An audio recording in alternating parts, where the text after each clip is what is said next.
Hello everyone. Current affairs की series में 21 जुलाई पे हम जो करंट अफेयर्स हैं उसके एमसीक्यूज़ यहाँ पर डिस्कस करेंगे। 10 नए एरियाज़ को आज हम डिस्कस करने वाले हैं।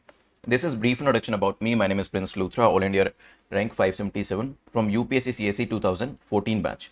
आज के जो एरियाज़ हैं वो देख लेते हैं जो आज हम डिस्कस करने वाले हैं। तो यहाँ पे सेंट्रल कंज्यूमर प्रोटेक्शन अथॉरिटी को लेकर एक हमारा एमसीक्यू रहने वाला है। इस पर्टिकुलर न्यूज़ जो आज हम डिस्कस करेंगे इसके बाद भी एक रीसेंट दिल्ली हाई कोर्ट की जजमेंट आई है, उसके बारे में भी डिस्कशन करेंगे। लार्म सिस्टम क्या है वो जानेंगे। यूरो और US dollar value almost same होती जा रही है, इसके बारे में डिस्कस करते हुए लेवेंडर स्केयर जो क्वेश्चन एक डिफरेंट तरीके से लास्ट टाइम पूछा था उसी को ही यहाँ पर दोबारा लेके आए हैं, दोबारा यहाँ पे पूछेंगे बिकॉज लास्ट टाइम काफ़ी सारे लोगों ने गलत आंसर किया था।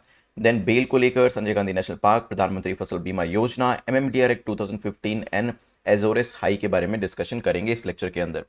जो कट ऑफ रखी गई है दैट इज ऑफ 6 मार्क्स, मतलब 6 तो आपको स्कोर करना ही करना है।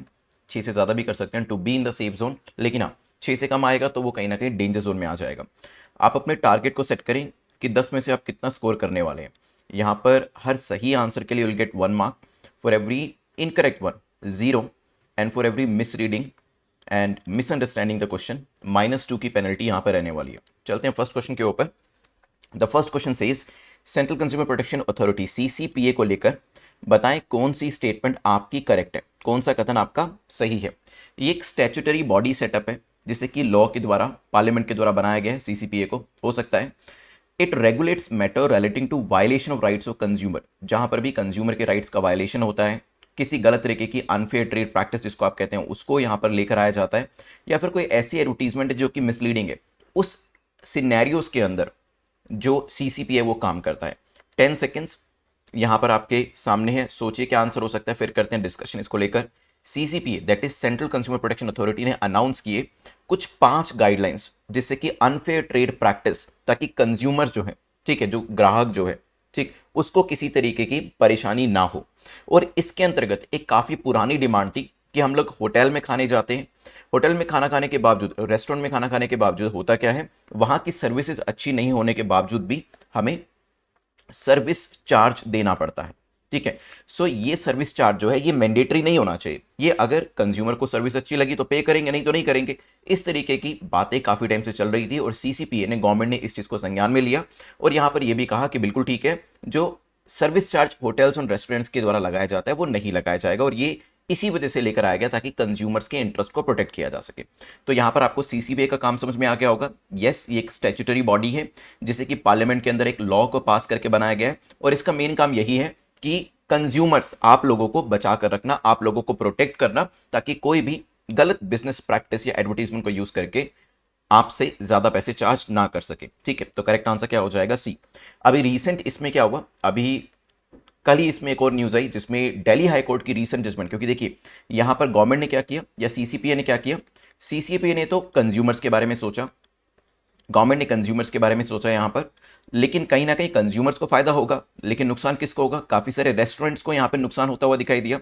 तो रेस्टोरेंट चले गए कोर्ट के अंदर और यहां पर हाई कोर्ट से उनको रिलीफ मिली और हाई कोर्ट ने कहा कि ये जो डिसीजन सीसीपीए का है, ये जो गाइडलाइन सीसीपीए की है, ये जो गवर्नमेंट की गाइडलाइंस है, इसको अभी रोका जाए। ठीक है, तो अभी जो है इसके ऊपर एक तरीके से रोक लगा दी है, मींस कि रेस्टोरेंट के फेवर में हाई कोर्ट ने, दिल्ली हाई कोर्ट ने यहां पर जजमेंट सुनाई है। ठीक है, कंज्यूमर्स के अगेंस्ट में कह सकते हैं और रेस्टोरेंट के फेवर में कह सकते हैं। ठीक है, लेकिन आपको पूरी जो न्यूज थी वो यहां पर समझ में आ गई। चलते हैं नेक्स्ट क्वेश्चन के ऊपर जो कि लांस सिस्टम को लेकर है, पूछा गया लांस सिस्टम रिसेंटली न्यूज में देखा गया, ये किससे रिलेट करता है, क्या ये लेजर वेपन से रिलेट करता है, बायोटेक्नोलॉजी से, न्यूक्लियर एनर्जी से, या none of the above. 10 seconds आपके पास है, सोचिए क्या आंसर होगा, फिर करते हैं डिस्कशन इसको लेकर। पोर्ट साइज लॉकहीड मार्टिन के द्वारा लेजर एनर्जी वेपन जो है वो यूएस एयरफोर्स को प्रोवाइड किए जा रहे हैं। ठीक है, डिलीवर किए गए हैं यूएस एयरफोर्स को पोर्ट साइज, काफी छोटे साइज के लेजर एनर्जी वेपन। लांस का मतलब ये है laser advancement for next generation compact environments, laser advancement for next generation, for next generation compact environments. ठीक है, ये एक स्मॉलेस्ट, लाइटेस्ट और हाई एनर्जी लेजर है और ये लॉकहीड मार्टिन के द्वारा बनाया गया है। ये ध्यान रखिएगा, लांस सिस्टम जो है, जो दूसरे लेजर एनर्जी सिस्टम है उसके कंपैरिजन में काफी छोटा है, 1/6 ऑफ द साइज का इसे बनाया गया है। ठीक है, तो करेक्ट आंसर क्या हो जाता है, इट्स अ लेजर वेपन जिसका साइज काफी छोटा है। अब देखिए साइज छोटा होने में फायदा ये भी होता है, पोर्टेबिलिटी आ जाती है, एक जगह से दूसरी जगह पर ले जाना उसे काफी आसान हो जाता है, और फिर मैन्यूवरेबिलिटी भी आपके पास कहीं ना कहीं एक्सेस हो जाती है। तो लांच सिस्टम आप यहाँ पर देख सकते हैं। चलते हैं यहाँ से आगे बढ़ते हुए नेक्स्ट, यूएस डॉलर को लेकर और यूरो को लेकर पूछा गया है कि क्या ऐसा कारण है जिसकी वजह से यूरो और यूएस डॉलर के बीच में पैरिटी आती जा रही है। पहले यूएस और यूरो की वैल्यू बिल्कुल अलग अलग हुआ करती थी, चार्ट में दिखाऊंगा, लेकिन अभी ऑलमोस्ट दोनों बराबर हो गए हैं। इसके पीछे रीजन क्या है? क्या यूरोजोन की जो इकोनॉमी है वो कहीं ना कहीं कमजोर हो रही है? क्या डिफरेंस देखने को मिल रहा है in the monetary policy responses between the US and European central bank? तो यहां पर जो यूएस बैंक है, यूरोपियन सेंट्रल बैंक है, उनकी पॉलिसी के बीच में बदलाव आपको देखने को मिल रहा है। दोनों ही कारण है या फिर दोनों में से कोई भी कारण नहीं है? 10 सेकेंड्स आपके पास है, सोचिए क्या आंसर होगा यूएस डॉलर यूरो वैल्यू को लेकर।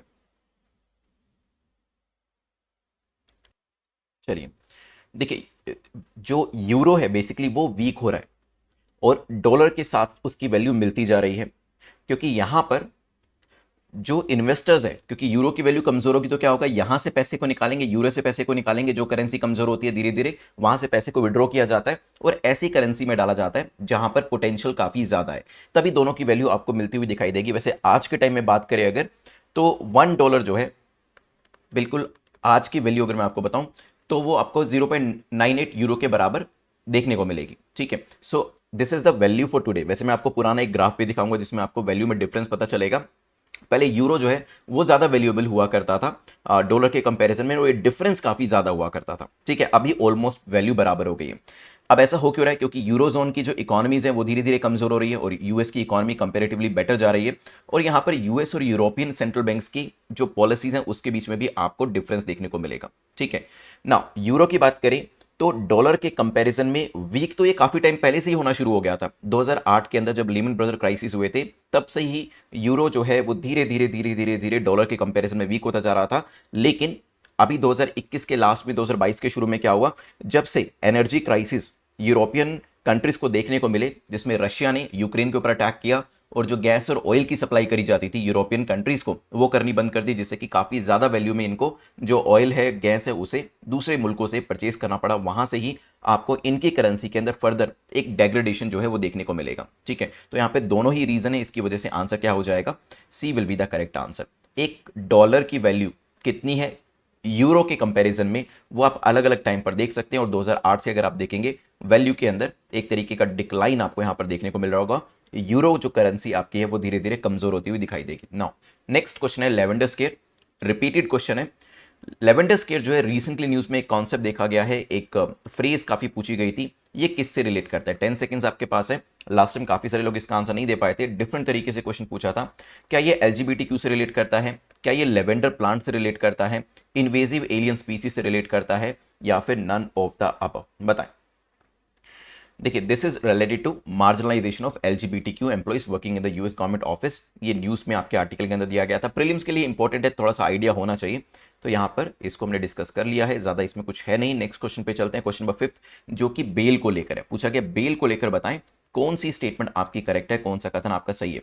जो बेल है, जो कॉन्सेप्ट है, इसे CrPC that is criminal procedure code जो है इसके अंदर डिफाइन किया हुआ है, एक्सप्लेन किया हुआ है। हो सकता है सीआरपीसी एम्पावर करता है मजिस्ट्रेट को कि आपको बेल ग्रांट करनी है अगर कोई बेलेबल ऑफेंस है as a matter of right, एक राइट के तौर पर। 10 सेकेंड्स आपके पास है, सोचिए क्या आंसर होगा, फिर करते हैं डिस्कशन।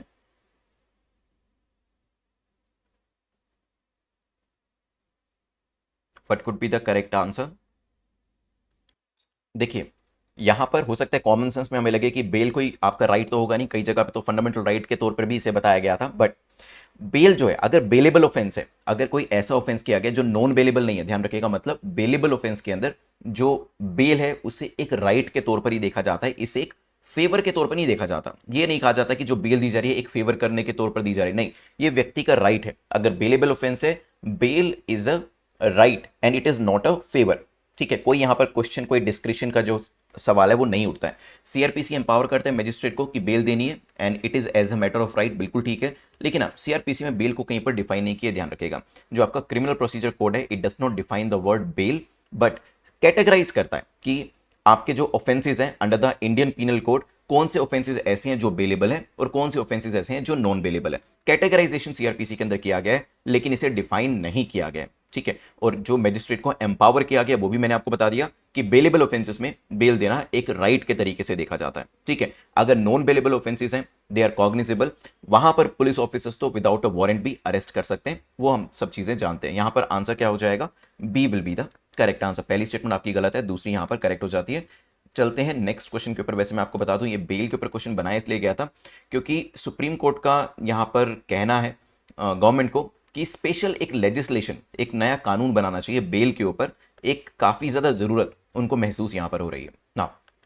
नेक्स्ट क्वेश्चन पे चलते हैं, उससे पहले 50% ऑफ है आपके कोर्सेज के ऊपर जो लोग नेक्स्ट ईयर के लिए तैयारी कर रहे हैं, जो एस्पिरेंट नेक्स्ट ईयर के लिए तैयारी कर रहे हैं। तो 2023 एंड 2024 के कोर्सेज आप ले सकते हैं यहाँ पर।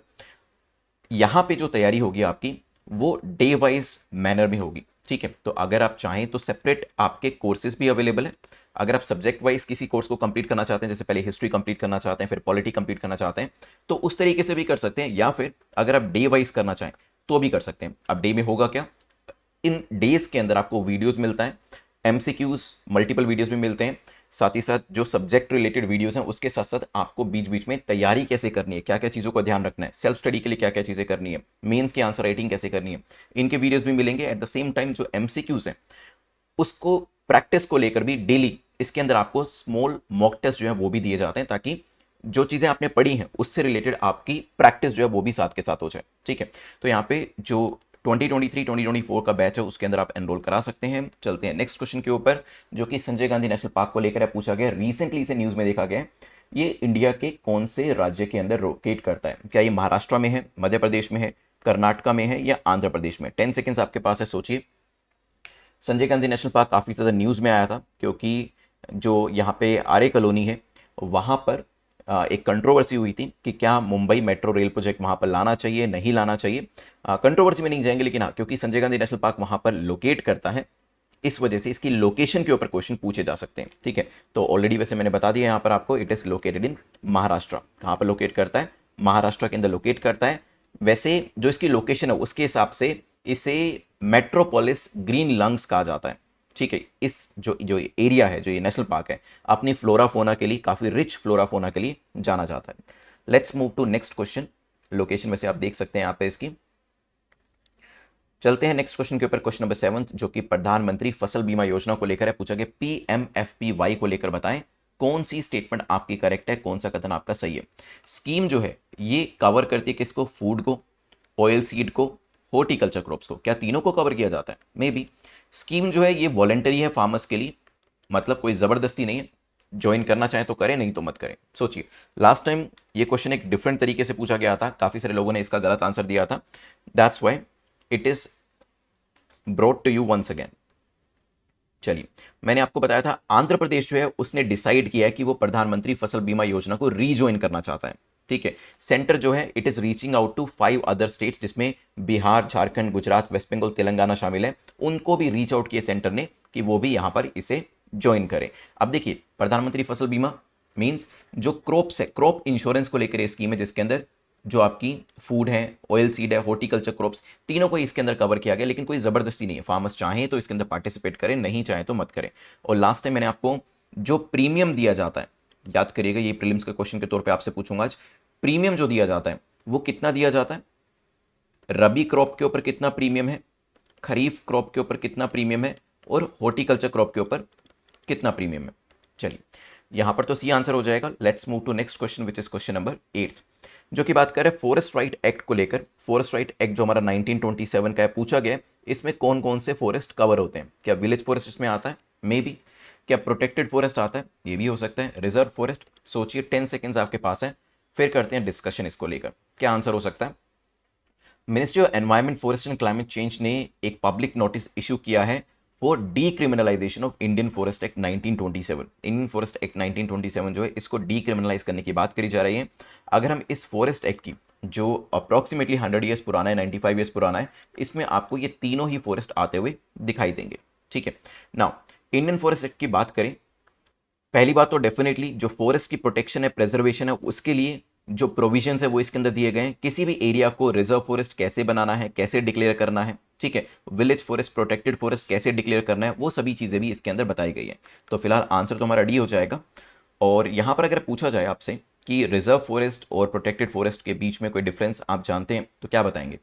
देखिए रिजर्व फॉरेस्ट जो है, RF लिख देता हूँ इसको यहाँ पर अगर आप देखेंगे रिजर्व फॉरेस्ट के अंदर लंबरिंग, ग्रेजिंग और हंटिंग, ये जो एक्टिविटीज़ होती है, हंटिंग की एक्टिविटी होगी, वहाँ से लंबरिंग जो आप लकड़ी लेते हैं उसकी फैसिलिटीज़ हो गई, या जो आप अपने पशुओं को ग्रेजिंग कराने के लिए लेकर जाते हैं, ये सभी बैन होती है, ठीक है। लेकिन प्रोटेक्टेड फॉरेस्ट के अंदर समटाइम्स लोकल कम्युनिटीज़ को कुछ राइट्स दिए जाते हैं कि वो चाहें तो। देखिए रिजर्व फॉरेस्ट में तो पूरी तरीके से मना किया हुआ है, what about protected forest? Protected forest के अंदर कई बार ये राइट्स दिए जाते हैं कम्युनिटीज़ को, किस तरीके के, कि वो हंटिंग और ग्रेजिंग यहाँ पर करवा सकती है, ठीक है। हर बार नहीं, कभी कभी ये सब चीज़ें एक्सेप्शन के तौर पर दे दी जाती है, ठीक है। चलिए चलते हैं नेक्स्ट क्वेश्चन के ऊपर, विच इज क्वेश्चन नंबर 9, जो कि बात कर रहा है MMDR को लेकर, mining mineral development and regulation act 2015 को लेकर पूछा गया। बताएं इनकरेक्ट क्या है, क्या गलत है?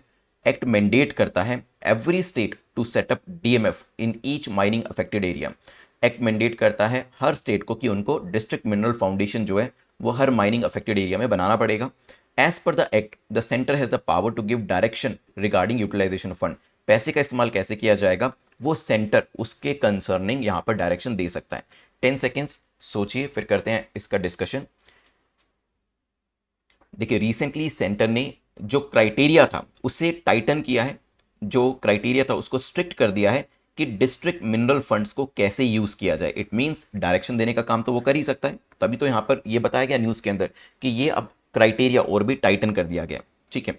नाउ यहां पर क्या DMF that is district mineral foundation का होना मैंडेटरी है? आंसर इज यस, ये भी यहां पर होना मैंडेटरी है। अगर आपने सी आंसर दिया है तो अपने आपको -2 मार्क्स दे दीजिएगा, क्योंकि क्वेश्चन की रिक्वायरमेंट बिल्कुल अलग थी और पेनल्टी के तौर पर -2 आपको देना पड़ेगा। तो करेक्ट आंसर क्या हो जाएगा? इसमें से स्टेटमेंट तो कोई भी गलत नहीं है, तो correct answer will be D only, ठीक है। तो सेंटर के पास पावर है कि वो डायरेक्शन दे कि फंड्स का यूटिलाइजेशन कैसे करना है, ठीक। और यहां पर डिस्ट्रिक्ट मिनरल फाउंडेशन जो है वो भी स्टेट्स में होना मैंडेटरी है। लास्ट क्वेश्चन को देखते हैं जो कि एजोर हाई को लेकर है, पूछा गया, रिसेंटली से न्यूज में देखा गया। ये क्या है? ये माउंटेन रेंज है जो कवर करता है किसको? फ्रांस को एंड स्विट्जरलैंड को। एक सब ट्रॉपिकल हाई प्रेशर सिस्टम है जो कि नॉर्थ अटलांटिक वेस्टर्न यूरोप को कवर करता है। नेक्स्ट हाई प्रेशर फिनोमिना है जो कि ऑस्ट्रेलिया में देखा जाता है, या फिर none of the above. 10 seconds आपके पास है, सोचिए। रिसेंटली एक स्टडी करी गई जिसमें एक्सट्रीमली लार्ज एजोर्स हाई, इसकी वजह से एबनॉर्मली हाई ड्राई कंडीशंस जो होती है वो वेस्टर्न मेडिटेरेनियन के अंदर हमें देखने को मिली। तो ये क्या है? This is the subtropical weather phenomena. Correct answer क्या है? It's a subtropical high pressure system जो कि कवर करते हैं नॉर्थ अटलांटिक को एंड वेस्टर्न यूरोप को। तो करेक्ट आंसर क्या हो जाएगा? B will be the correct answer.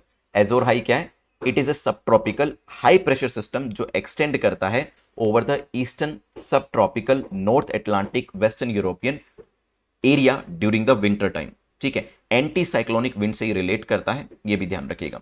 चलिए, so B is the correct answer. अभी जल्दी से यहां पर 30% मोर मटेरियल रिटेंशन के लिए अगर आप चाहते हैं कि जो भी चीजें पढ़ी हैं it should be there in your mind over a longer period of time, ज्यादा समय तक आप चीजों को याद रख सके, तो रिवीजन साथ के साथ करिएगा। रिवीजन के अंदर देखते हैं कितने लोग आंसर कर पाते हैं, लास्ट में टॉपर्स को देखेंगे। तो जैसे ही टॉपिक आपके सामने आता है बताते जाइएगा क्या क्या चीजें हमने इसको लेकर पढ़ी है। CCPA को लेकर जल्दी से बताएं इनका काम क्या है। CCPA का काम है कंज्यूमर्स को प्रोटेक्ट करना, तभी unfair trade practices, misleading advertisement को बंद करने की बात करी जाती है। लेकिन हाँ, अभी रिसेंटली इनके द्वारा जो दी गई गाइडलाइंस थी उसको कहीं ना कहीं न्यूट्रलाइज कर दिया है हाई कोर्ट ने, दिल्ली हाई कोर्ट ने। फिर लांस सिस्टम के बारे में देखा था, ये क्या है? ये यूएस का आपका लेजर वेपन सिस्टम है जिसे कि लॉकहीड मार्टिन के द्वारा बनाया गया। नेक्स्ट हमने डिस्कशन किया था which of the following is are the reason euro और US डॉलर की वैल्यू एक जैसी होती जा रही है। क्यों? क्योंकि यूरो की जो करेंसी है वो धीरे धीरे वीक होती जा रही है। फिर हमने लेवेंडर स्केयर के बारे में देखा था जो LGBTQ से रिलेट करता है, ये ध्यान रखिएगा। नेक्स्ट हमने यहाँ पर बेल के बारे में देखा था, क्या ये आपका राइट होता है? Answer is yes, bail is a right, bailable offence की बात करें तो, ठीक है। CRPC के अंदर इसे डिफाइन नहीं किया गया, लेकिन हाँ कैटेगराइज इसे जरूर किया गया कि बेलेबल ऑफेंस कौन से होते हैं और नॉन बेलेबल ऑफेंस कौन से होते हैं। संजय गांधी नेशनल पार्क कहां पर लोकेट करता है? It is in Maharashtra. फिर यहां से आगे बढ़कर हमने डिस्कशन किया था प्रधानमंत्री फसल बीमा योजना को लेकर, तो इसमें फूड, ऑयल सीड, हॉर्टिकल्चर सभी शामिल होते हैं। लेकिन ये वॉलेंट्री स्कीम है फार्मर्स के लिए, भी ध्यान रखिएगा। नेक्स्ट यहाँ से आगे बढ़ के हमने देखा था इंडियन फॉरेस्ट एक्ट 1927, सभी तरीके के फॉरेस्ट हैं वो इसमें शामिल होते हैं। नेक्स्ट क्वेश्चन नंबर 9 में MMDR के बारे में जाना था, तो डिस्ट्रिक्ट मिनरल फाउंडेशन जो है इसे सेटअप करना मैंडेटरी होता है। At the same time centre has the power to give direction कि फंड को कैसे यूज़ करना है, ये भी बिल्कुल ठीक हो जाता है। लास्ट में हमने एजोर हाई के बारे में देखा था, जो कि सब ट्रॉपिकल हाई प्रेशर सिस्टम है, north Atlantic and western Europe को कवर करता है, ये भी ध्यान रखिएगा। तो यहाँ पे 10 क्वेश्चन हमने कंप्लीट कर लिए। अब जल्दी से अपने मार्क्स जो है कमेंट सेक्शन में बताएं। Prelims question of the day में पूछूंगा, प्रधानमंत्री फसल बीमा योजना को लेकर रबी के लिए, खरीफ के लिए और हॉर्टिकल्चर हॉर्टिकल्चर के लिए कितना कितना प्रीमियम लगता है, ये याद करने का तरीका भी मैंने आपको बताया। जो जितना छोटा वर्ड होगा प्रीमियम का अमाउंट उतना ही कम होगा। तो ये आप कमेंट सेक्शन में आंसर करके बताइएगा। तीनों आंसर दे पाए अच्छी बात है, अगर किसी एक का भी याद है आपको तो वो भी आप यहाँ पर आंसर में दे सकते हैं। चलिए यहाँ पे एक बार स्कोरिंग देख लेते हैं आप लोगों की। तो अगर आपने यहाँ पर 6 या 6 से ज़्यादा स्कोर किया, you are in the safe zone. 8 से 10 में है तो टॉपर कैटेगरी में। अगर आप नीचे भी एस्पिरेंट स्टूडेंट कैटेगरी में, डोंट वरी, धीरे धीरे परफॉर्मेंस बढ़ेगी तो आपका स्कोर भी इस कैटेगरी में आना शुरू हो जाएगा। Thanks for watching. नोटिफिकेशन मिल रहा है तो बहुत अच्छी बात है, अदरवाइज यहाँ पर बेल आइकन को प्रेस करके ऑल बटन को प्रेस कर दीजिएगा। Thank you once again, take care, good bye.